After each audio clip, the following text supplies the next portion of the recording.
Leony Fitria X Trio Kwek mengenang saat-saat terakhir kepergian sang ayah.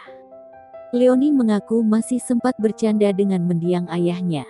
Ayah Leony Fitria itu meninggal dunia pada Selasa, tanggal 15 Juni tahun 2021 pukul 21.23 waktu Indonesia Barat. Leony mengaku terkejut dengan kepergian sang ayah. Wanita 33 tahun itu mengaku sangat bangga telah menjadi anak Andi Hartanto. Ia juga menyebut Andi Hartanto sebagai ayah luar biasa.